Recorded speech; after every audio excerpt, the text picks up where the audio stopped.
반갑습니다. 안녕하십니까. 365 아 열린 가정의학과 김갑성 원장입니다. 한 이틀인가 3일 쉬었네요 제가. 건강검진을 하느라고요. 어 어 건강검진 했더니 그냥 뭐 대장에서 용종도 나오고 또 한 5 개나 이제 제거하고 그렇게 됐습니다. 뭐 생기는 거 어떻게 하겠습니까. 정기적으로 검진해서 잘해야 되겠죠 뭐. 잘 관리를 해야 되겠죠. 네. 오늘은 인제 암을 굶기는 치료법 8번째 시간입니다. 8번째. 페이지가 134 쪽을 볼까요? 134 쪽. 예.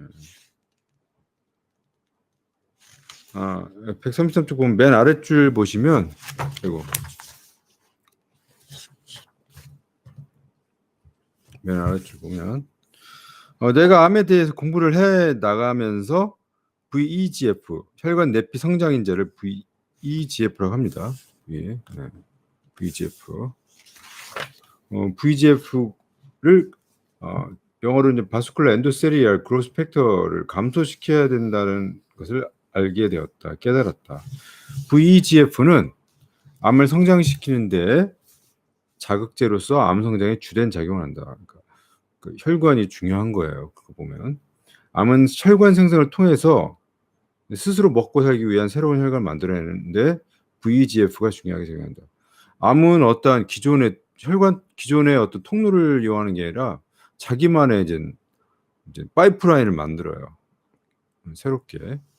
그래서 이때 VEGF가 이라는 인자가 이제 굉장히 중요하게 이제 사용된다라는 것을 얘기하는 거예요. 아스피린뿐만 아니라 염증을 감소시키면 이런 혈관이 감소된다. 그러니까 염증을 그러니까 암 이런 새로운 혈관 생성하려면 어떻게 되겠어요? 뭔가가 이제 변화가 일어나야 되겠죠. 기존에 있는 정상세포에서 어떤 변화가 있겠습니까? 일단 염증을 유발시켜야죠. 그러니까 새로운 어떤 역사가 일어나려면 전쟁이 필요하다고 그러잖아요. 이거 암은 정상세포와 전쟁을 벌이기 위해서는 어떠한 이렇게 이제 새로운 이제 시비거리라고 할까? 이런 게 벌어지는 거죠. 그게 하나의 그래서 이제 그러한 염증을 감소시키면 혈관 생성이 이제 감소된다. 이런 관점에서 영양제 메뉴는 아래와 같다. 이런. 그러니까 이게 뭐냐면 이제 한번 읽어볼게요. EGCG 즉를 고농도로 하면 녹차. 녹차. 고농도로 하면 녹차. 근데 주의해야 될 건 녹차도 고농도로 잘못 먹다가는 간 손상이 올 수가 있어요. 그래서 농도를 어느 정도 합리적인 농도를 잡으셔야 돼요. 낮은 농도부터 시작을 하시는 게 좋겠고요. 엘라그산, 석류나 산딸기, 호두 등에 들어 있다.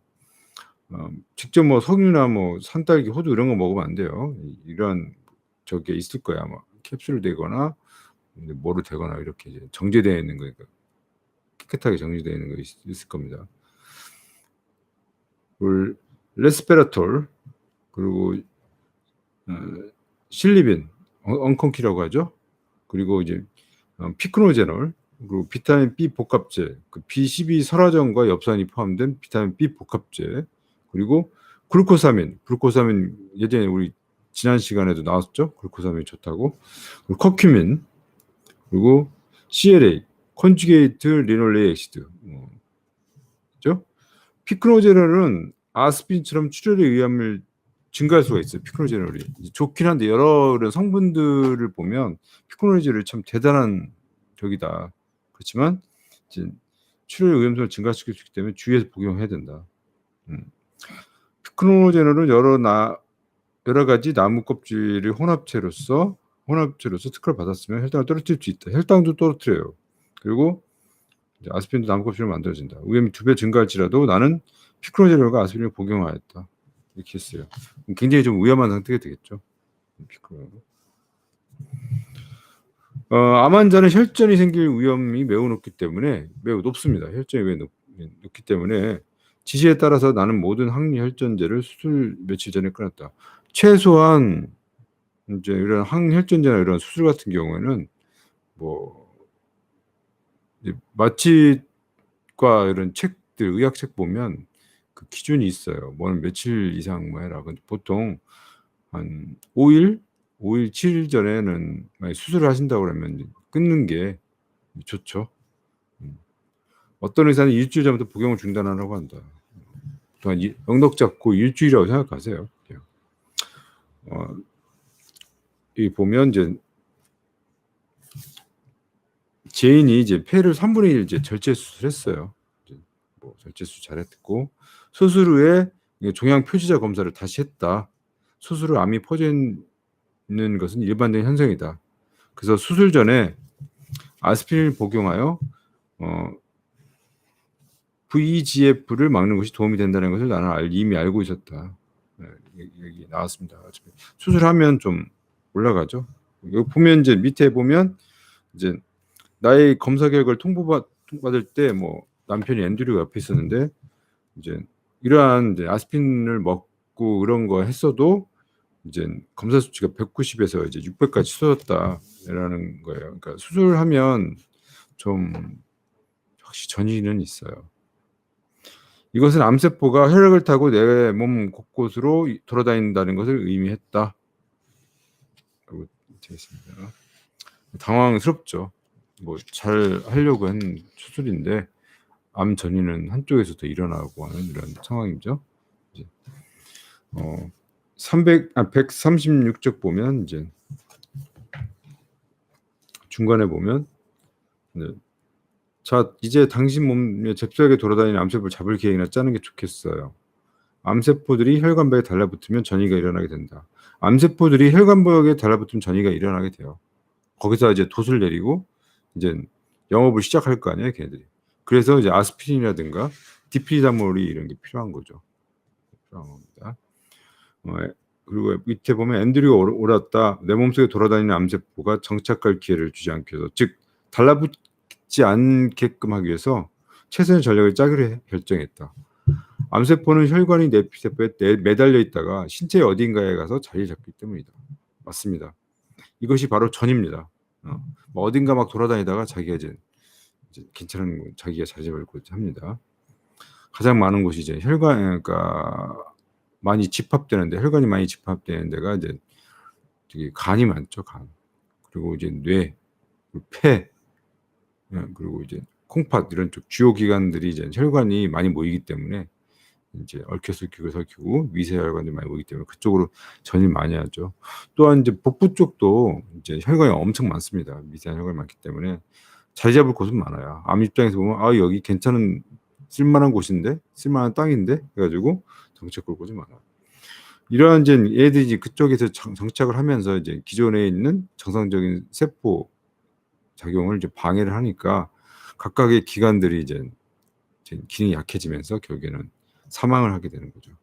만약에 이것을 아스피린이나 항혈전제로 잡아두게 되면 나의 군대인 백혈구, 즉 NK 세포나 이런, 그죠? 이를 버리지 않을까라는 의문을 이제 품은 거죠. 그래서 이제 전략이 아스피린은 항혈전제이기도 하다. 암이 숨을 수 있도록 혈소판이 혈전을 만든다면 항혈전제는 NK 세포나 다른 백혈구가 더 쉽게 발견할 수 있도록 도와주지 않을까? 그러니까 아스피린으로 하여금 인젠 이런 혈전 속에 숨어 있는 암세포가 혈전 속에 이제 못 숨게 하도록 위해서 묽게 해 줘야 되니까 이런 아스피린이 이런 역할을 하니까 이제 암세포의 모습을 드러나게끔 이렇게 해 주는 거죠. 그러니까 이제 우리 몸에 있는 NK 세포나 그런 백혈구들이 쉽게 발견하도록 도와주는 역할을 한다고 보면 돼요. NK 세포는 알고 싶습니다. NK 세포가 내 몸에 제대로 작동하는지 알고 싶다. 그럼 저희 병원 오시면 돼요. 왜냐면 NK 세포 활성도 검사하는 데가 몇 군데 없어요, 대한민국에. 인제 근데 저희 병원은 하거든요. 왜냐면 인제 보통 NK 세포를 이제 활성도 검사하는 사람들이 이제 검사를 해서 일본이나 미국에 가서 이제 그 NK 세포 대한 이런 쪽으로 해서 이제 면역 주사를 맞아요. 면역 주사. 이제 그런 검사를 해야 되는데 검사하려면 배양기도 필요하고 여러 가지가 좀 있어야 돼요. 근데 이제 그 있는 병원들이 많지가 않아요, 현재. 앞으로도 아마 늘어나긴 할 거예요. 그래서 막 여기저기 찾아가지고 겨우겨우 얼마 전에도 한 분이 이제 일본에 가신다고 하신 분이 이제 오셨어요. 근데 일본에서 이제 NK 세포 활성도하고 T셀 그리고 CD 이런 나머지 이런 것들을 이제 숫자를 체크해야 된다. 가져와라 했다고 합니다. 그래서 이제 불가피하게 그렇게 됐죠. 여기 봅시다. 137쪽 나토키나제를 추가하였다. 나토키나제. 비타민 K2죠. 나토키나제는 섬유소를 분해하는 효소로서 지나치게 흉이 생성되는 걸 막아준다. 나토키나제가 이제 일본 나또 있잖아요. 그런 거 나또. 이제 나또가 많이 들어있는 거 팔잖아요. 식품고도 풍부합니다. 아스피린과 함께 이 그러니까 나토키나제를 복용하면 혈액이 끈적끈적하는 것을 이제 막아줘서 이제 우리 이제 암세포가 이제 혈관의 내피에 이제 매달리지 못하게 정착하지 못하게 방해를 해주죠. 여기 보면 뒤늦게 알았지만 혈액 응고 검사가 유용하게 생긴다. 혈액 응고 검사라는 혈액 응고 검사를 통해서 저희 병원 그러니까 보통 이제 혈액 응고 검사라고 있어요, 항목에. 그걸 하는 이유가 바로 이거예요. 혈액이 얼마나 끈적끈적하냐. 많이 끈적끈적하다 그러면 전이 될 가능성이 높죠. 전이 될 가능성이 높기 때문에 그리고 그 검사를 하는 거죠. 그래서 이런 우리가 이제 대학병원이 아닌 이렇게 조그만 이제 개인 기능의학의원에서는 대학병원과 다른 암 추적 검사를 혈액 검사로 해요. 그 항목 중에 하나가 이 혈액 응고 검사가 포함됩니다. 그래서 저 같은 경우도 혈액 응고 검사를 통해서 이제 전이나 이런 거를 이제 간접적으로 보는 거죠. 예상을 합니다. 여기 바로 그 얘기입니다. 혈액 응고 문제는 의사 선생님이 전문적인 지도를 받으면서 개인자마다 다르게 정돼야 되고 일반에 다루기 힘든 부분이다. 그렇죠. 혈액을 얼마나 이제 묽게 해줄 거냐 이런 문제죠. 우리가 이제 우리 뇌졸중 환자나 이런 사람들 이제 옛날 와파린도 쓰고 그랬어요. 와파린이 INR이라고 해서 그 혈액으로 해서 INR 값을 측정합니다. 그래서 그거에 따라서 이제 와파린이라는 항혈전 응고제죠. 그거를 이제 용량을 조절해요. 너무 과하게 쓰면 이제 너무 이제 피가 묽어져서 쉽게 출혈조체 발생할 수도 있고 문제가 되기 때문에 그걸 잘 해야 돼요. 와파린을 만약에 여기 우리 암 환자들한테 와파린은 안 쓰지만 이제 뇌졸중 환자들한테 와파린을 쓸 경우 이제 용량이 과다하게 되면 내장 출혈도 발생할 수 있어요. 뇌출혈도 발생할 수 있기 때문에 그런 문제가 있어요. 밑에 내려 보겠습니다. 수술 후에 나의 생활은 녹색의 향연이었다. 사과, 당근, 샐러드, 비트 주스, 영양 치료제 먹기, 명상, 빨리 걷기, 자전거 타기와 부드러운 운동하였다. 화학요법 치료에 대한 딜레마를 찾아왔다. 화학요법을 어떻게 할 거냐. 확신을 할 수가 없었다. 왜? 종양 표지자 검사 수치가 너무 높았기 때문에 이제 화학요법 치료가 이제 이때는 해야 돼야 되겠다라고 생각한 거죠. 화학요법 치료를 하게 되면 이제 문제가 뭐냐, 기존에 이런 우리가 하는 거랑 좀 기존에 우리가 여기 보면 이제 차이가 뭐냐면 여기 써 있어요. 화학요법 치료를 하게 되면 미세 전이와 암세포들이 서로 달라붙어 생긴 작은 덩어리를 제거하는 데 도움이 되겠지만 면역계까지 좀 흔들린다는 거죠. 면역계까지 좀 흔들린다는 점이 감사되죠. 그래서 화학요법을 할 때는 그 용량을 어느 정도로 할 거냐가 이 사람의 체력이 너무 이제 약하면 재용량을 하게 되고 어느 정도 견딜 수 있을 정도의 수준으로 이제 맞춰서 한마디로 해서 이제 그걸 케이스 바이 케이스로 해서 조절할 수밖에 없는 이유가 그래서였습니다. 여기 보면 나의 면역계를 망신창이로 만들지 않고 암세포를 죽일 수 있을 정도의 용량으로 화학요법 치료를 받으면 어떨까? 아마도 일반적으로 투여한 용량의 절반으로 길어야 2회 정도 이제 좀 나눠서 투여하면 될까? 그래서 손상이 덜 입은 것 같았다 했어요. 왜 내가 최대 내성 용량, 맥시멀 토러런스 도즈를 투여받아야만 할까? 진짜로 이게 최대 내성 용량을 이제 투여받는 게 좋은 것인가? 이제 제인이 이제 의심을 품는 거죠. 그리고 다른 차로 보면 나는 이미 다양한 방법으로 암을 공격하고 있는데, 그러니까 다른 방법으로 암을 현재 압박하고 있는데, 그러면 이제 화학요법에 대해 용량을 좀 적은 용량으로 화학요법 치료하면 되지 않을까 하는 의문이죠. 여기서 봅시다. 영양치료제와 약물이 화학요법 치료와 함께 시너지 효과를 내지 않을까 했어요. 녹차라든가 레스페라톨, 커큐민 이 모든 것을 함께하면 화학요법 치료가 더 효과적이 된다는 것을 발견을 했다고 합니다. 그러니까 따라서 나는 구역질 등의 문제가 없다면 이와 함께했다. 그러니까 구역질 같은 건 뭐냐면 이러한 녹차나 레스페라톨, 커큐민뿐만 아니라 다른 화학요법 치료에 여러 가지 이제 작용이 있으면 이제 반작용도 있는 거예요. 부작용도 있는 거예요. 그게 이제 대표적인 구역질, 머리 빠지고 이제 몸 상태 힘들어지고 몸살기 같은 거 그런 걸 얼마나 이제 견딜 수 있느냐죠.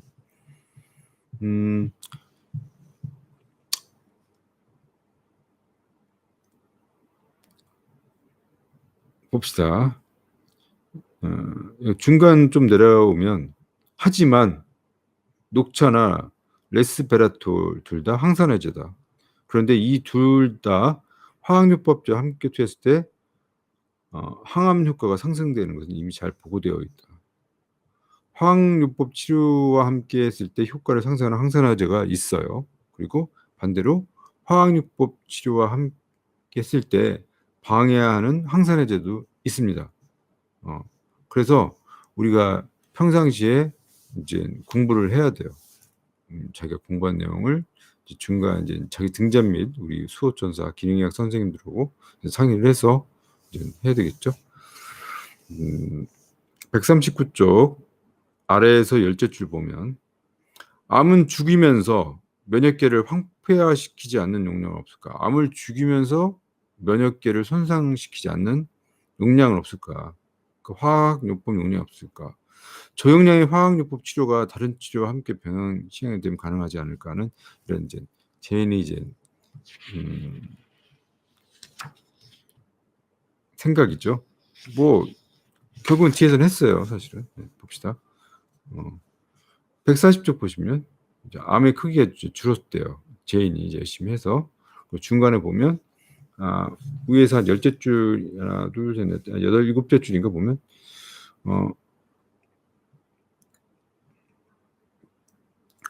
여기 봅시다. 화학요법 치료는 암의 크기를 줄였다. 동의한다. 이것에 대해서는 반론의 여지가 없다. 하지만 화학요법 치료가 암을 완전히 제거했을까 하는 데는 의문이 있죠. 사기암 환자에게 화학요법 치료를 하게 되면 암은 이전보다 더 빨리 더 난폭하게 돌아온다고 되어 있어요.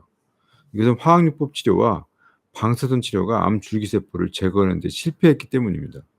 화학요법 치료는 무딘 연장처럼 대충하는 치료이며 부가적인 손상을 많이 입힌다는데 동의학 전문의는 동의한다. 왜냐면 이제 무차별적으로 다 때려잡는 거죠. 그러니까 요즘은 뭐 표적이라고 해가지고 특정한 암세포만 때려잡는다. 그런 치료제들이 예전부터 나왔다. 그렇지만 우리 몸에 들어갔을 때 진짜 그것만 때려잡느냐? 그걸 아직은 좀 더 연구를 해야 돼요. 그런 상황이죠. 예전보다 많이 좋았다고 하지만 이제 손상을 많이 입힌다는데 정의학 전문이 동의하죠. 하지만 뭐 다른 방법을 제시하는 건 없어요. 여기 보면. 그래서 어쨌든 나의 선택은 고용량 화학요법 치료를 받든지 말든지 둘 중 하나였다. 1999년 그 당시죠. 1999년이면 지금부터 10년 전이에요. 저용량 화학요법 치료를 선택할 수는 없었다. 왜냐하면 그 당시에는 무조건 고용량을 부탁드렸으니까. 분명히 효과적이고 면역계 손상을 덜 준다는 훌륭한 증거가 있음에도 저용량 화학요법 치료가 분명히 효과적이고 면역계 손상을 덜 준다는 훌륭한 증거가 있었으면서 여전히 받아들여지가 않고 있었다. 그러니까 1999년에 그랬다 이거죠. 141쪽 보면 생존을 위한 핵심은 면역계를 증진시키는 거예요. 왜냐하면 어차피 지금 현재 이런 대사 치료라든가 화학요법 치료는 다 암을 때려잡기 위한 치료예요. 암을 이제 굶기는 치료인데 때려잡고 죽는 치료인데 결국에는 이제 우리 몸이 면역계가 증진이 돼서 상황 편정을 해야 돼요. 우리가 이제 전쟁을 하잖아요. 그러면 이제 공군, 해군이 열심히 미사일 쏴대고 해봤자 결국에는 육군이 가서 그 땅에다 깃발 꽂아야 내 땅 되는 거예요. 그래서 육군이 필요하다고 합니다. 그래서 육군이 진격을 하는 거고요. 결국은 생존을 위한 핵심은 면역계를 증진시키는 거예요. 결국 육군이 가서 거기에다가 산 꼭대기에다가 이제 깃발 꽂아야 된다는 얘기죠. 면역계는 궁극적인 조절 시스템이고 퍼즐의 마지막 조각이다. 맞습니다. 면역계가 흔들리면 꽝이죠. 그래서 고용량의 화학요법 치료가 면역계를 파괴시키고 나와 같은 거의 모든 사기암 환자의 치료는 실패했다고 통계 명백히 보고 있다. 그래서 고용량의 화학요법 치료가 면역계를 파괴시키고 실패했다라고 이제 여기서는 얘기를 하죠. 근데 고용량도 케이스 바이 케이스예요. 중간에 또 내려가 봅시다. 엑셀 보면 스트레스 호르몬인 코티졸을 감소시키는 것이 필수적이다. 장의 면역 체계, 갈티라고 합니다. Good Associated Lymphoid Tissue라고 하는데 이는 면역계의 핵심 허브입니다. 우리가 요즘에는 이제 장 안에 있는 이러한 장이 면역의 가장 중심이다. 장이 우리 몸에 면역 세포라든가 면역 관련 거에 거의 4분의 3이 장에 있어요. 그 얘기입니다. 옛날부터 이제 장이 튼튼해야 뭐 건강하다. 우리가 먹는 것도 이제 장에서 흡수도 잘하고 나쁜 것도 장에서 이미 때려잡고 못 들어오게 하고 이렇게 해야 되니까 여기서 이제 그것을 표현한 얘기입니다. 면역계가 이 핵심이 바로 장이다. 코티졸이 올라가면 장의 림프가 억압된다. 코티졸이 올라가면 좀 림프가 억압이 됩니다. 간헐적 단식을 하거나 음식의 양을 줄이면 우리의 면역계는 많은 도움을 받습니다. 음식을 단식을 하고 그러면 이제 이게 이제 중요한 얘기죠. 간헐적 단식을 한다.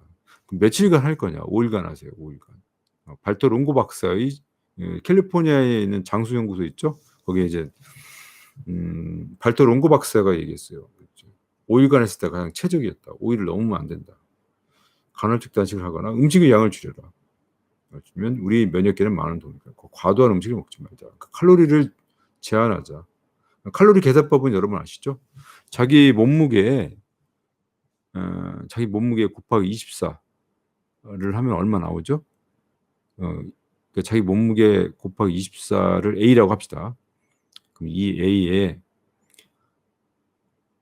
2분의 1을 한 A, 그러니까 이것을 B라고 해요. 그러면 A 더하기 B가 하루에 자기의 대사량입니다. 그러니까 풀이하면 A 더하기 2분의 1 A가 바로 자기의 총 대사량이에요. 그러니까 그렇게 계산을 하면 대충 돼요.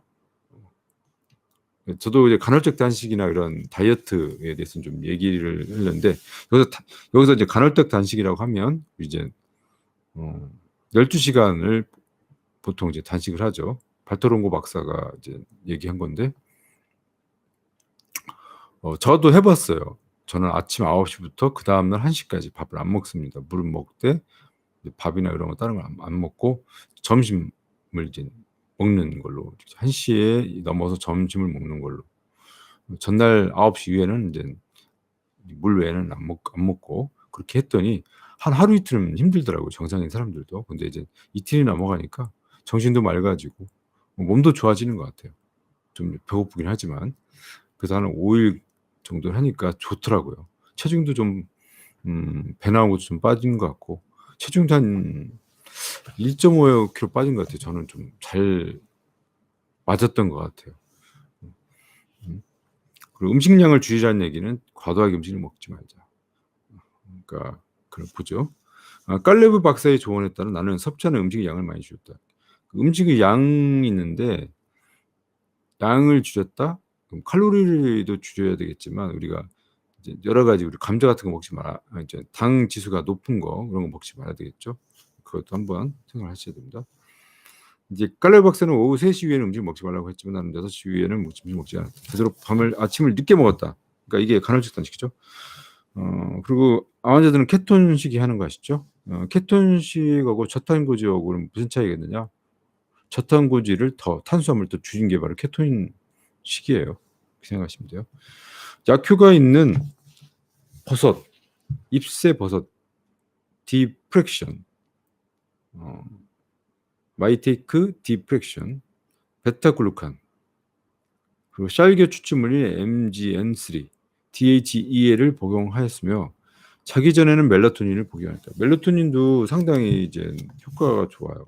그래서 근데 문제가 뭐냐면 멜라토닌은 국내에서 이제 어느 제약이더라, 무슨 서카딘 서방정으로 나와 있어요. 그래서 해외에서 이제 멜라토닌을 이제 직구를 해야 하는데 자꾸 세관에 걸려요. 이제 국내에서는 이제 이게 의약품으로 이제 나와 있기 때문에 이제 좀 약간 그런 면이 있는 것 같아요. 이제 멜라토닌도 두 가지 종류가 있어요. 속효성이 있고 서방형이 있어요. 서방형. 국내에서 나온 이제 거는 서방형 멜라토닌입니다. 이제 그 무슨 차이가 있냐? 이 서방형은 이제 서서히 이제 작용하는 거잖아요. 지속적으로. 속효성이 아니라 서방형이 있어요. 보통 이제 서방형 멜라토닌 같은 경우는 이제 일반인들은 55세 이상들이 이제 주로 이제 수면 때문에 이제 드실 때 55세 이상에서만 이제 주로 권고되고 있는 상황이에요. 그렇지만 뭐 암 환우들에게는 이제 지금 별개죠. 이제 내 몸의 암을 치유하기 위해서 오프라벨루라도 써야 되니까 이 모든 것이 NK 세포를 증가시켜서 화학요법 치료에 의해 망가진 면역계를 도움을 주긴 좋다. 그러니까 우리 이제 제이는 버섯, 잎새 버섯 디프렉션, 베타글루칸, 쌀겨 추출물 MGN, 그리고 DHEA 그리고 자기전 멜라토닌을 복용했더니 NK 세포 수가 증가되었다. 그리고 화학요법 치료에서 망가진 면역계에 도움을 주기 위한 조치였다라고 했어요. 그러면 이제 NK 세포는 어떻게 측정이 가능합니까? 해요. 그럼 병원에 가셔가지고 NK 세포 수를 측정해야 돼요. 근데 이제 NK 세포는 검사가 가능합니다. 검사가 가능합니다. 이제 NK 세포 활성도까지 검사하려니까 배양기가 필요한 거고 이제 NK 세포 요 자체만 검사하는 거는 배양기까지 필요가 없는 것 같아요. 이것도 해서 이제 보통 이제 추적 검사로 해서 합니다. 보통 NK 활성도 검사하고 NK 이런 세포 수, T셀이나 이런 거를 검사하려면 비용이 한 15만 원 정도 드는 걸로 알고 있어요. 한 15만 원 정도 돼요. 보험도 안 되고. 그래도 NK 세포 활성도가 이제 100 미만 떨어져야 뭐 실손이 되는 것 같아요. 그 500 이상은 이제 수치가 좋으니까 이제 안 해주는 것 같아요. 142쪽 보겠습니다. 나이 노력이 효과를 보려면 6개월 정도 시간이 걸린다는 걸 알고 있다. 6개월 정도의 시간이 걸린다? 제가 예전에 말씀드렸죠. 대사 치료가 이제 몇 개월 정도 해야 됩니까? 몇 개월 정도 해야만 효과가 나타납니까? 이렇게 얘기를 많이들 하세요. 왜냐면 긴 싸움이잖아요. 고독한 싸움이에요. 이게 6개월, 7개월 이제 여기 지금 6개월, 7개월 얘기하는데 보통 한 사이클 저는 한 분기를 3개월이라고 하면 이제 최소 2분기는 지나야 된다. 저는 이제 3분기까지, 그러니까 2분기에 3분기, 그러니까 6개월에서 9개월 정도 사람마다 좀 약간 차이는 있을 거 아니에요. 그리고 암마다 약간 차이가 있다고 보면 3분기는 해야 되지 않겠느냐. 넉넉 잡아서 3분기. 그러니까 봄, 여름, 가을, 겨울 이렇게 나누면 최소 계절은 3개는 지나야 되지 않겠느냐. 보겠습니다. 면역세포 저기 활동하려면.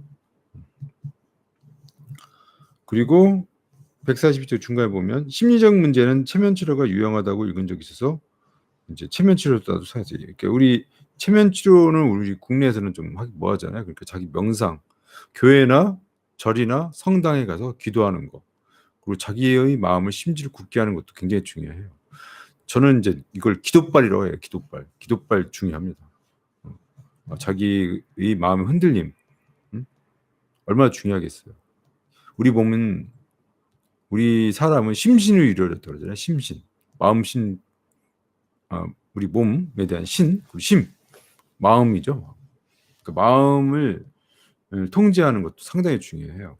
나는 죽고 싶다, 그러면 하루 만에 죽을 수 있어요. 나는 살고자 한다. 난 살아야 한다라고 하면 살 수가 있어요. 여러분, 살고자 하는 의지가 있어야 사는 겁니다. 그래야 열심히 그래서 이거 지금 공부하고 있는 거 아니에요? 열심히 공부해서 살 길을 찾기 위해서 우리가 공부하고 있는 겁니다. 제 동영상도 듣고. 그러니까 여러분은 꼭 사실 수 있어요. 143쪽 보면 나의 식단은 점차로 당지수가 낮은 아래에서 셋째 줄이에요. 143쪽. 나의 식단은 점차로 당지수가 낮은 음식으로 채워졌고 때로는 극단적으로 제외되기도 하였다. 단순 당과 염증 반응을 유도할 수 있는 음식은 제외되었다. 이렇게 식사를 하였지만 놀랍게도 부분 느끼지 않았다. 여기 이제 당지수가 낮은 음식을 채워졌다고 했어요. 근데 제가 예전에 한번 또 언급한 적이 있어요. 우리 혈당을 진짜 체크해야 된다. 당지수가 낮은 음식이지만 조리 방법에 따라서 이게 이제 당지수가 높아지는 식품으로 바뀔 수가 있어요. 옷을 갈아입을 수가 있어요. 그래서 비록 내가 당지수가 낮은 이제 식재료를 가지고 이제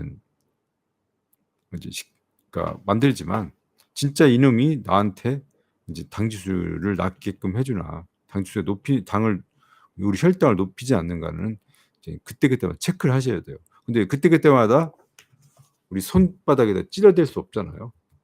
그래서 여기다 붙이는 거 우리 그러니까 팔을 뚝에다 팔 여기 얹어에다 붙이는 거 연속 혈당 측정을 이제 2주 정도 가능하니까 그걸 달아서 2주간에 자기가 먹는 음식에 대해서 그리고 현재 자기가 하고 있는 조립 방법 그런 걸 일일이 해서 이제 체크하는 과정을 2주간 집중적으로 해서 자기의 식생활 패턴을 점검을 꼭 해야 된다라고 저는 개인적으로 생각해요. 넘어가겠습니다. 144쪽 보면 1999년에 건강한 음식을 추피하는 것이 또 다른 일거리였다. 이 사람은 이제 건강한 음식이 필요하죠. 녹차는 당시에 들어본 적도 없는 것이었다. 카페에서 녹차를 주문할 때마다 종업원은 멍하니 나를 쳐다보았다. 페퍼민트를 원하세요? 나는 바닷가에 나갈 때마다 영양제를 든 조그만 봉지와 함께 녹차 티백을 챙겨서 나왔다. 이 녹차가 도움을 줍니다. 그래서 이제 우리 제이는 녹차를 먹었어요. 저도 녹차를 먹습니다. 좋습니다. 녹차. 근데 녹차를 너무 이제 고용량으로 먹으면 이제 간에도 무리가 가요, 여러분. 그러니까 잘 하셔야 돼. 나는 여전히 혈당을 떨어뜨리기 위한 영양치료제를 찾고 있었다. 의학이 이런 점을 무시하고 있다는 점은 점점 명확해졌다.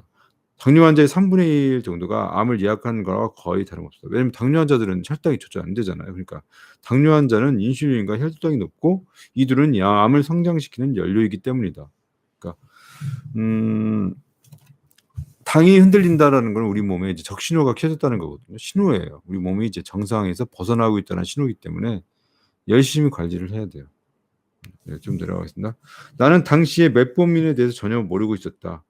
당뇨 환자는 인슐린을 처방을 받아야만 되는 줄 알고 있었는데 그러나 인슐린은 암이 더 많은 당을 먹을 수 있도록 불지피는 역할을 하였다. 인슐린 답이 아니었다.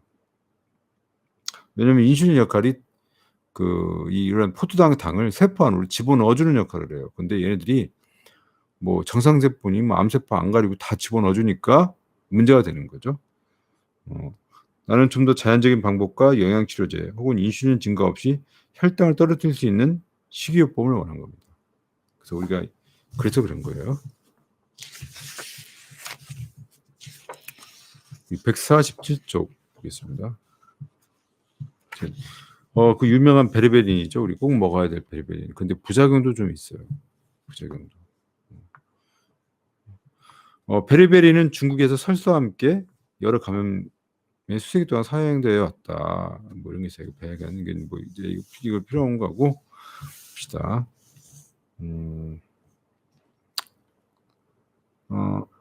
147쪽 아래 보시면 이제 세포 전환, 뭐 케라틴 이런 과잉 생성 관련이 있다. 뭐 건선도 뭐 베리베린 쓴다. 뭐 또 그런 얘기인데 148쪽 봅시다.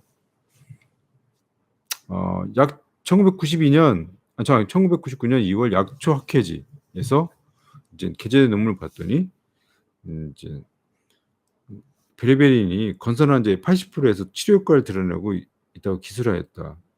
뭐 주성분이 베리베린과 베르바린이었다라고 이제 기술을 하고 있어요. 여기 이제 네모칸 보겠습니다. 최근에 과학자들은 뿔남전, 즉 베리베린의 껍질과 뿌리에서 추출물에서 강력한 항균, 항진균 효과가 있는 베리베린, 프로토베리베린, 그리고 베르바린, 옥시칸틴 등의 알칼로이드 성분이 함유되어 있음을 밝혀내었다.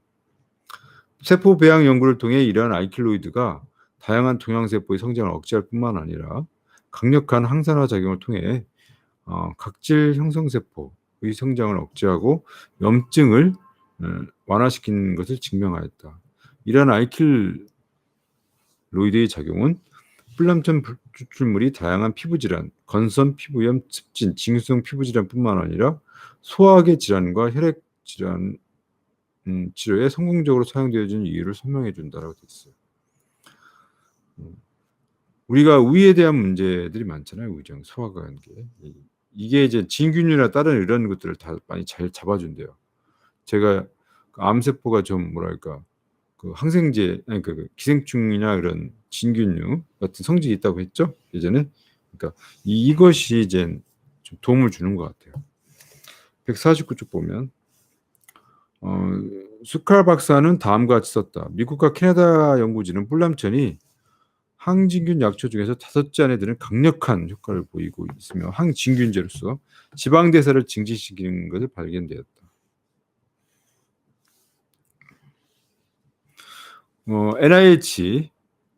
NIH에서는 뿔남천이 리포옥시제나제와 치질 과산화수소를 억제하며 이러한 효과가 건선 치료에 매우 유익한 이유를 설명해 주는 가장 중요한 요인을 발견했다. 이것은 분명 엄청난 발견이었다. 있죠. 그리고 중국 창춘이 연구진은 베르베린이 혈당도 감소시킨다는 걸 알게. 혈당 감소, 항진균제에다가 막 혈당 감소까지 해주네. 그래서 베르베린은 혈당을 낮추고 염증도 줄여주고 지방대사를 원활하게 해주는 거죠. 지방대사를 정체시키는 게 아니라 원활하게 해주고 장안에 미생물도 처리해주고 게다가 암까지도. 가장 핵심적인 건 149쪽에 바로 여기네. 여기 다 나왔네요. 별표 치시면 되겠네. 베리베린은 혈당을 낮추고 염증을 줄여주며 지방대사를 원활하게 해주고 장 안에 있는 미생물도 물리쳐주고 게다가 암까지도. 논문에 의하면 혈당 강화 효과는 뭐 300에서 500mg 하루에 3번 복용할 때 나타났다고 해요. 2g까지 용량을 높여도 부작용은 전혀 없다. 이것은 완벽했다. 2g까지 높여도 부작용은 전혀 없었대요. 이 논문에 의하면 2g까지 높여도 부작용이 전혀 없었다. 2g까지는 한번 늘려보자. 근데 처음부터 2g 늘리면 안 되고 처음부터 차근차근 500, 1000, 그리고 이제 1500, 2000 이렇게 가급적이면 적은 용량부터 올리셔야 돼요. 넘어가겠습니다. 여기 네모칸 있죠? 뿔남천과 그 성분인 베르베린 및 옥시칸틴의 전체적인 효과 있어요. 염증 감소, 혈당 감소, 항균, 항진균 효과, 강력한 항암 활성, 지질 성분 및 지질 대사의 개선, 각질화 세포 및 이제 건선 개선, 그 장 건강 증진, 즉 장누수 증후군의 개선. 이거 좋죠? 장누수 증후군 이게 면역계 문제잖아요. 우리가 베리베린이 장누수 증후군의 개선을 시켜주는구나. 혈당도 감소시켜주는구나. 그래서 우리 이제 여기 우리 제인이 우리 대사치료 프로토콜에서 이제 373쪽 보면 이 베리베린이 이제 또 나와 있잖아요. 대부분의 암에 존재한다. 호그 샤이닝 시그널이 그래서 베리베린, 뭐 메포민, 메벤다졸 뭐 효과적인 있어요. 이때 베리베린이 이런 중요한 효과도 있어요. 베리베린 좋습니다. 그 효과에 대한 이 칸 있죠? 다시 한번 읽을게요. 염증 감소, 혈당 감소, 항균 및 항진균 효과, 강력한 항암 발성, 지질 성분 및 지질 대사의 개선, 각질화 세포 감소 및 건선 개선, 장 건강 증진, 장루수 증후군 개선 이런 게 있네요. 151쪽 아래에서 한 7번째 줄 보면 요즘 연구자들은 베리베린이 항암 효과뿐만 아니라 PPAR 감마 작용제, 그리고 항바이러스, 항균, 항진균, 그리고 항염증 효과 등의 놀라운 잠재력을 탐구하는 데 몰두하고 있다. 베리베린이 굉장히 중요하죠.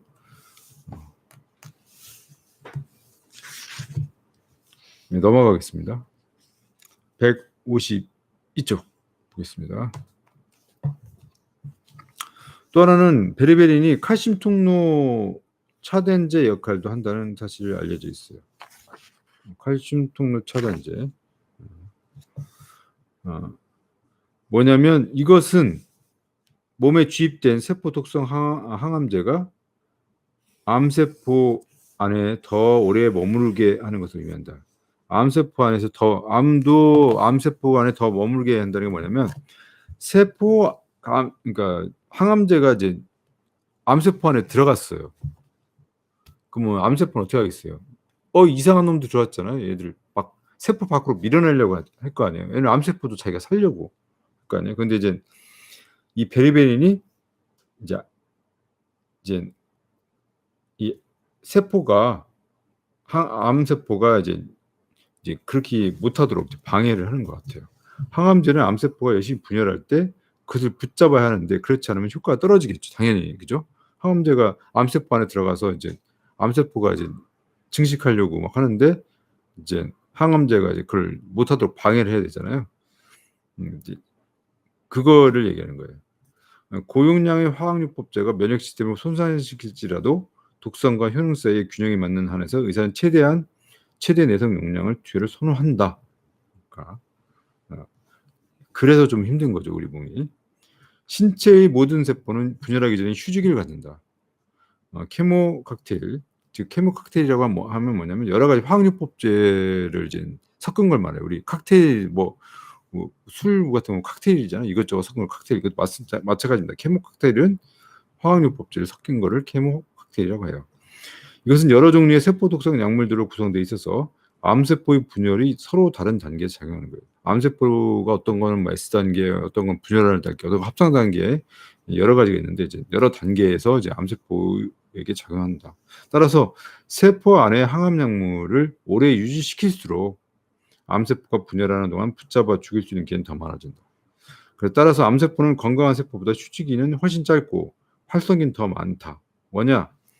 분열을 많이 해야 되니까. 암세포는 건강한 세포보다 휴지기는 훨씬 적고 활성기는 많다. 그러나 빨리 분열하는 다른 세포들, 즉 암세포처럼 분열을 빨리 하는 놈도 있어요. 이게 이제 주로 장에 있는 점막세포나 털세포들. 왜냐면 장에 있는 점막이나 털세포들은 왜 손상을 입기 쉽냐면 우리가 음식물이 들어가잖아요. 그럼 장에서 이제 외부 세계에서 들어온 이제 그런 음식물과 접하게 돼요. 어떤 거는 별놈들이 많을 거 아니에요. 이제 걔네들하고 이제 일단 몸으로 부딪혀야 되니까 점막 세포들을 이제 털 세포들이 손상이 심하죠. 손상이 심하니까 어떻게 되겠어요? 빨리 복구를 해야죠. 그래서 이제 점막이나 이런 데는 이제 암세포처럼 이제 분열 빨리 합니다. 그러니까 분열 빨리 하니까 이제 장에 있는 점막이 이제 이런 항암제로 인해서 그러니까 화학요법에 의해서 손상을 같이 당하는 이유도 그 중에 하나라고 생각하시면 돼요. 그래서 우리가 이제 화학요법 치료를 받거나 뭐 하면 맛이 뚝 떨어지는 이유 중 하나예요. 소화도 잘 안 되고 먹어도 소화가 당연히 잘 안 되겠죠. 153쪽 보겠습니다. 고용량 화학요법은 단지 종양의 크기만 줄일 뿐이다. 암의 중심에 있는 줄기세포에는 전혀 영향을 미친다. 방사선 치료와 화학요법을 함께하는 전통적인 치료는 이러한 세포들, 즉 빨리 분열하는 명백한 암세포들은 때려잡는데 이제 가만히 뒤에 숨어 있는 아주 깊이 이제 우리 그때 얘기했죠. 뭐 지하철, 즉 메트로맵에 있는 우리 지하철 암 줄기세포는 땅속 깊이 박혀 있는 애들이잖아요. 걔들은 이제 가만히 있으니까 처리를 못하고 남겨놓게 돼요. 그래가지고 지하철에 숨어 있는 그런 암 줄기세포들이 이제 화학요법제라든가 이런 우리 이제 방사선 치료라든가 이런 거에 이제 공중 폭격, 우리 이제 비행기들 윙 날라와서 공중 폭격에서 우리 지하도에, 그러니까 지하철 이렇게 지하에 숨어 있는 이제 암세포들은 살아 있을 거 아니에요. 얘들이 이제 공중 폭격에서 이제 살아남으면 지상으로 나와서 햇빛 쬐면서 이제 돌아다니면서 여기저기 이제 또 씨앗을 뿌리고 다니는 거죠. 그렇게 생각하시면 돼요. 거의 대부분 경우 화학요법은 암을 완치시키지 못하고 이게 급성 림프 모구 백혈병에서 화학요법이 작용하는 진짜 이유에 대해서 2부에 설명한다. 우리는 2부에 이미 이제 공부를 했어요. 사기하면서 그 완치율이 제로이다. 사기에선 제로다. 또 하나는 이제 이런 독성 종양 용해 증후군으로 인해서 사망할 위험을 말할 것 없다. 이게 너무 이제 과도한 화학요법으로 인해서 세포들이 이제 정상 세포 뭐 할 거 없이 다 아작을 나니까 너무 막심한 이제 폭격 피해를 받는 거죠. 그러니까 이제 그걸로 인해서 우리 몸이 이제 걷잡을 수 없는 상황에 빠지는 거죠. 이제 그래서 이제 사망할 수도 있다.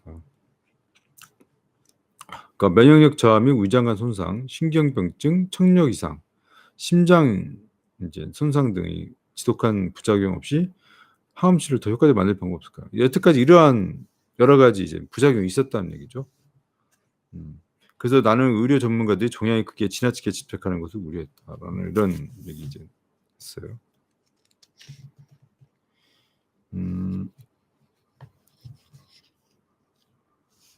중간에 이제 아래에서 이제 7번째 줄 볼까요? 이거 보면 이제 또 하나 있어요. 비타민 D와 같은 그들은 비타민 D와 같은 혈액의 비타민 수치를 검사하지 않는 것일까? 그 당시에는 뭐 관심이 없었겠죠. 아니면 몰랐거나. 암세포를 굶기는 것이 내게 완벽하게 논리적 적으로 느껴졌다. 이제 그 제인이 하나 실마리를 여기서 이제 암을 굶기는 치료법에 대한 실마리를 이제 찾기 시작한 거죠. 최근의 연구에도 그 당시 최근이죠. 1999년 화학요법 전에 금식하는 것이 언젠가는 표준적인 시술이 될 것임을 보여주고 있다. 넘어가겠습니다. 154쪽 위에서 네 번째 줄부터 세 번째 줄. 남부 캘리포니아의 노인학 교수인 발토롱고, 아까 발토롱고 제가 말씀드렸죠. 발토롱고 교수는 처음에는 음식 섭취 감소로 인한 항노화를 연구했다가 이후에는 화학요법 3일 전 단식요법에 대한 연구를 시작을 했는데 굉장히 좋았대요. 그래서 지금 단식 모방 다이어트, 즉 FMD라고 하죠. 패스팅 미미킹 다이어트의 옹호자가 되었다. 이 사람이 이제 5일간의 단식요법을 얘기를 하는 거예요. 제가 연구를 했더니 뭐 하루 먹고 하루 안 먹고 하는 이런 거부터 해가지고 온갖 걸 다 실험을 한 거예요. 그리고 5일간 단식했을 때, 6일간 단식했을 때, 7일간 단식했을 때, 뭐 이런 거. 그리고 이제 간헐적 단식도 뭐 5일 여러 경우를 했더니 5일간 했을 때가 가장 최적의 효과를 보였다고 그래요. 그래서 저는 5일을 넘지 마셔야 돼요. 단식은. 하려면 5일간 하자. 토마스 셰이프리드는 대사적 암치료 분야의 선구적인 연구자로서 역시 케톤 형성 식이요법으로 암을 굶기는 치료를 지지하고 있다. 칼레브 박사도 1999년 오후 3시부터 금식할 것을 내게 제안했다. 나는 그렇게 했다. 그래가지고 이제 얘기했어요. 케톤 형성 식이랑 이제 저탄고지랑 아까 얘기했죠. 저탄고지보다 더 엄격하게 탄수화물 더 줄인 게 이제 케톤식이라고 생각하시면 돼요. 나는 1999년까지 케톤 형성식이라는 말을 들어본 적도 없고 케톤을 만들어내는 데는 관심도 없었다. 나의 식이요법은 요즘 팔레오 다이어트로 불리는 건 뭐 이런 거, 뭐 단순당뿐만 아니라 염증을 제거하고 IGF-1을 낮출 수 있는 다이어트다. 내가 최우선 생각했던 거는 식후에 인슐린이 급격히 상승을 막고 혈당을 낮춰서 암세포에 먹여야 된다는 거죠. 여긴 밑줄 치셔야 돼요. 우리의 목표는 내가 최우선으로 생각했던 것은 식후에 인슐린이 급격히 상승을 막고 혈당을 낮춰서 암세포에 먹여야 되지 않는 거로 하는 거예요. 그렇게 하기 위해서 우리 이제 당 지수가 낮은 음식을 선택을 해야 되고, 당 지수가 낮았지만 음식 조리 과정에서 이제 변형이 돼서 우리가 먹었을 때 우리가 혈당이 이제 막 올라갈 수가 있어요. 그러니까 음식 조리 과정도 무엇보다 중요하다. 음식 재료 선택하는 것도 중요하지만 음식을 이제 조리하는 과정이 어떤 과정으로 해서 이루어지냐도 상당히 중요하기 때문에 우리가 그걸 알 수가 없어요, 사실. 왜냐면 우리는 평생 뭐 재료 사가 이게 뭐 당지수 낮은 재료라고 해가지고 가져왔어요. 요리를 해서 먹네. 아유, 난 당지수 낮은 거야. 했지만 그 조리 방법이 잘못돼서 이제 당이 이제 빵빵 올라갈 수도 있잖아요. 그래서 우리가 이제 혈당 체크기를 쓰는 거죠. 근데 이제 매번 이제 손가락을 찌를 수가 없잖아요. 그러니까 어떻게 한다? 연속 혈당 측정기를 하세요. 이렇게 이중간만 해서 자기의 식단을 집중적으로 체크하는 거예요. 155쪽 보면 녹차의 성질은 정말 내게 마법처럼 보였다. 녹차에 대해서 나오죠. 녹차는 화학요법의 효과를 증진시킬 뿐만 아니라 성장 억제제로서 작용하며 녹차의 주요 추출물인 에피갈로카테킨 칼레이트, EGCG라고 하죠. 카테킨 칼레이트, GC는 혈관 내피 성장 인자를 억제한다. 암세포는 자기의 영양분은 자기의 연료를 잡아내기 위해서 기존 통로를 사용하는 게 아니라 새로운 파이프라인을 만들어서 에너지를 끌고 와요. 이걸 막는 게 바로 녹차다. 그래서 우리가 제인이 녹차를 수시로 물처럼 먹은 이유가 여기 있는 거예요. 그러나 녹차의 효과는 단지 신생혈관 생성, 그 안지오제네시스를 막는 것 이상이었다. 나중에 이제 보니까 이제 에피칼로카테킨 칼레이트하고 카테킨 칼레이트, 즉 EGCG하고 GC 모두가 글루탐산 탈수소 효소. 우리가 이제 암이 좋아하는 글루탐산 있죠? 이제 그쪽 글루탐산 탈수소 효소의 억제제예요.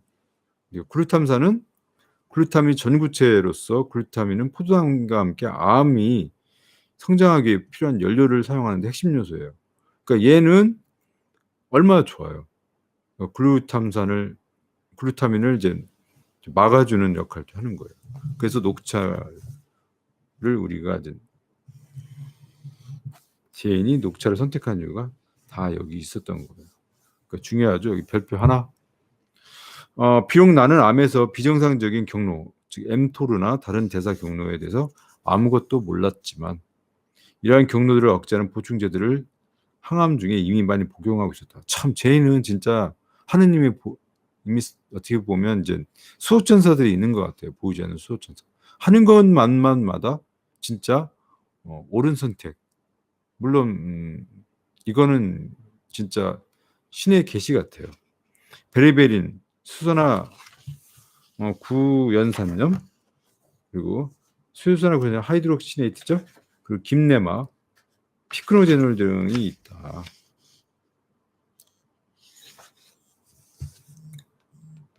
여기서 이래잖아요. 뭐 종약 전문의가 예상 밖에 내가 힘들어하지 않아서 무슨 일이 있나 궁금했지만 얘기하면 이제 뭐라고 할까봐 제인이 뭐 얘기 못했다. 그 당시에는 이제 대부분 종약 전문의들이 이제 자기의 치료로만 해야 된다라고 이제 계속 세뇌 교육 시키잖아요.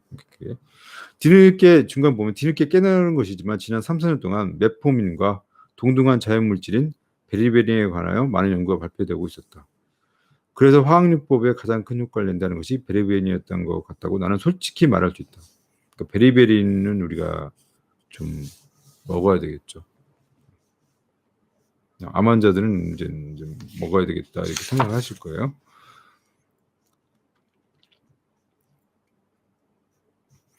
그 암을 굶기는 것, 암이 영양소에 접근하는 것을 어렵게 하거나 불가능하게 만들어 스트레스를 주는 것, 그리고 나서 항암제 킬러를 전격 투입하는 것이 성공으로 가는 길이라고 확신이 더 들게 되었다. 그래서 먼저 공급 시스템을 먼저 차단하지 않고 적을 굶기지 않고 두터운 방어막을 악화시키지 않은 채로 폭격해야 하지 말고 적을 최대한 약화시킨 상태에서 하자는 얘기죠. 통상적으로 환자가 죽지 않을 정도로 버틸 수 있는 화학는 한 화학요법적으로 많이 투여한다고 생각해 왔습니다. 여태까지는. 최대한 폭탄 투여하자.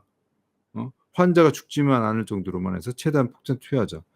화학요법제 용량이 50에서 70% 줄여도 주기적인 휴기질을 가지면서 장기적으로 투여하는 것이 동등한 효과를 내면서도 부작용이 적다라는 것이 요즘의 전문가의 의견이다.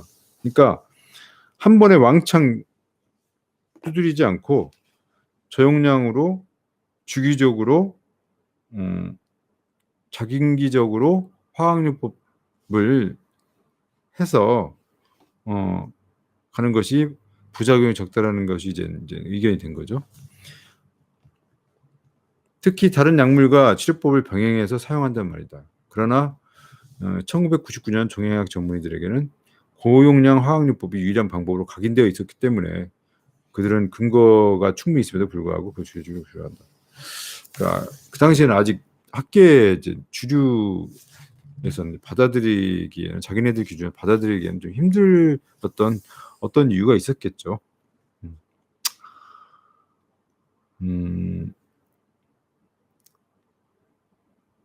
그 당시에는 이제 모든 그 이유에 있어요. 병원에서 환자한테 어떤 투여를 할 때 어떤 프로토콜이라고 하죠. 그 프로토콜이라고 하는데 그거를 어떤 가이드라인이라는 게 이제 만들어져요. 그러니까 우리가 약이 만들어지면 그 약이 그냥 쓰이는 게 아니라 FDA라든가 이런 이제 정부에다 신고를 할 때 용도와 용량, 쓰는 용량에 대해서 이제 어느 정도까지 쓰겠습니다. 써야 되게 이런 안전도가라는 게 있어요. 그 범위 내에서 이제 의사들이 이제 써야 돼요. 만약에 이제 그걸 벗어나서 썼다. 그러면 이제 환자분들한테 이제 소송을 당할 위험이 있죠. 약물 과량 사용으로 인해서 이제 신체에 손상을 입어서 이제 이렇게 뭐 불구가 됐다든가 사망을 했다. 그러면 소송의 위험성이 있어요. 그런 점이 이제 문제가 되는 거죠. 문제가 되는 겁니다. 진짜 오프라벨 약물 어제 보니까 뭐 카페 글에 보니까 뭐 그런 질문이 있었어요. 뭐 카페 뭐 질문 잘 모르겠는데 하여간 뭐 카페에 질문이 있었어요. 뭐 한번 볼까?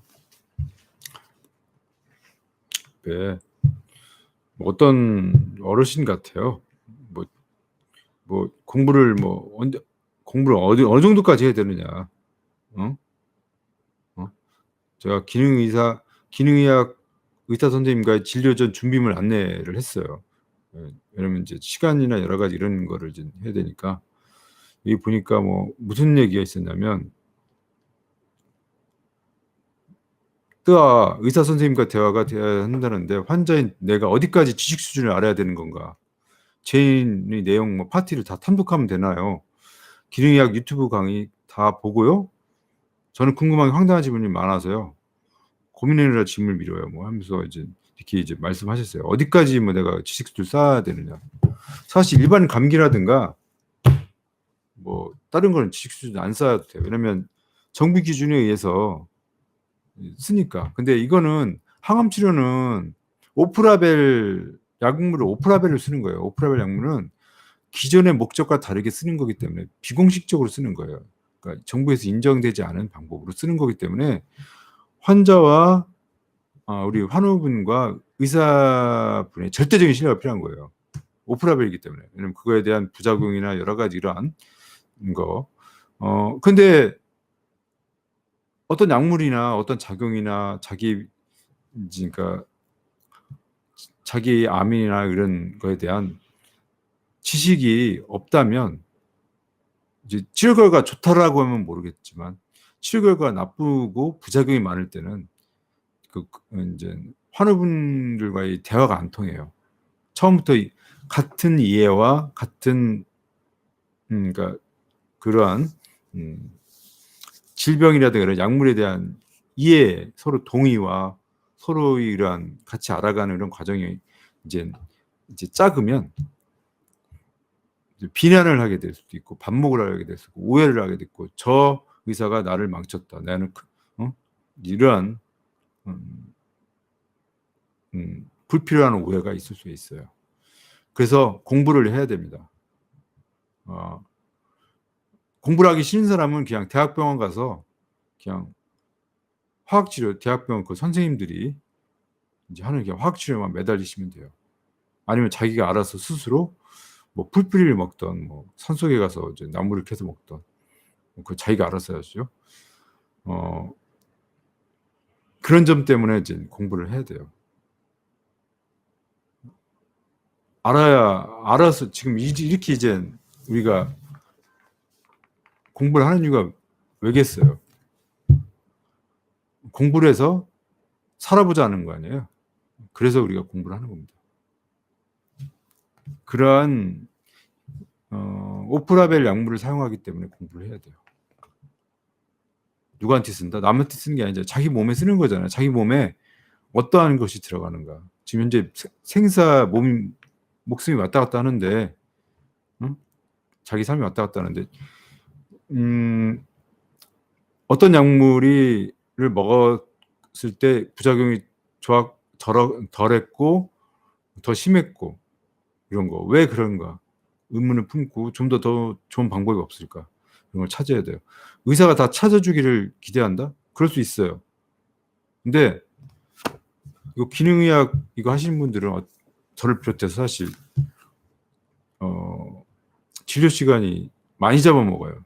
그렇다고 제가 뭐 진료비를 많이 받느냐 그게 아니에요. 뭐 그냥 똑같아요. 그냥 100대 100으로 받을 뿐이지 많이 받지 않아요. 더 신경도 더 많이 써야 돼요. 제가 뭐 우리 환우분한테 전담 주치를 해서 24시간 계속 붙들고 있을 수 있는 상황이 아니잖아요. 다른 환자분들 봐야 되고 하기 때문에 거기 기능의학 선생님이 자기가 최대한 도와줄 거예요. 그렇지만 혹시 이제 빠뜨리는 거 아주 미세한 움직임 이런 거는 이제 스스로 반의사가 돼서 의견을 제시하고 이제 살 길을 찾아야 돼요. 그래야만 뭔가가 미라클, 기적이라는 게 이루어지는 거지. 그냥 냅다 맡겨놓고 당신이 알아서 해주시오. 난 따라가겠어. 그거 가지고는 안 돼요. 왜냐하면 암이기 때문에 그래요. 또 오프라벨의 약물을 쓰기 때문에 이제 그런 문제가 있습니다.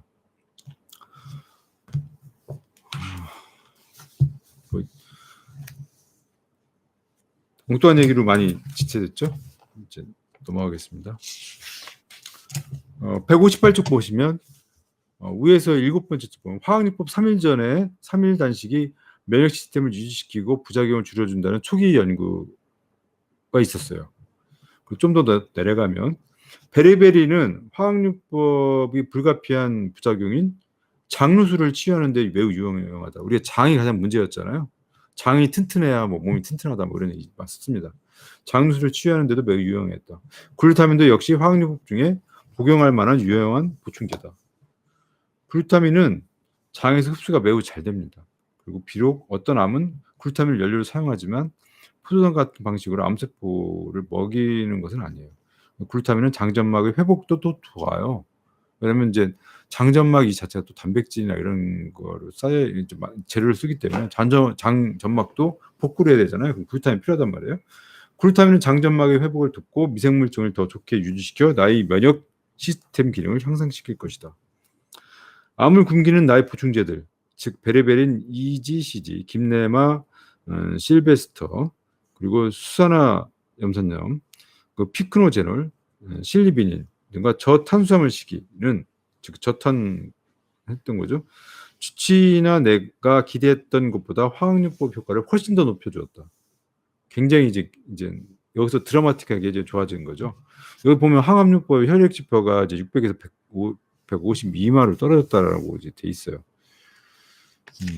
넘어가겠습니다.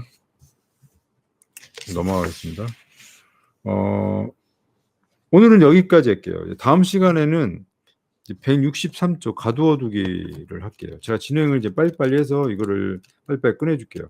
제가 뭐 이거를 뭐 늦출 이유는 없어요.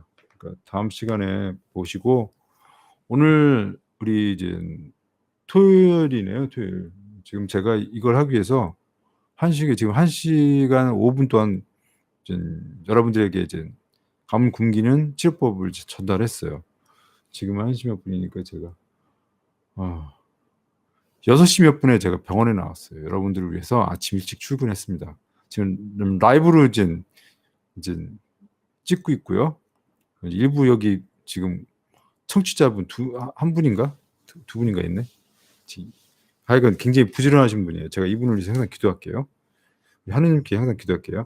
그리고 항상 아침에는 기도로 시작을 하셔야 돼요. 기도빨 중요해요. 잘 때도 기도하시고, 기도빨 중요한 거 아시죠? 여러분, 오늘 하루도 이제 수고하셨고요. 만족하신다면 구독 빵빵 눌러주시고, 여러분 힘내세요. 사랑합니다.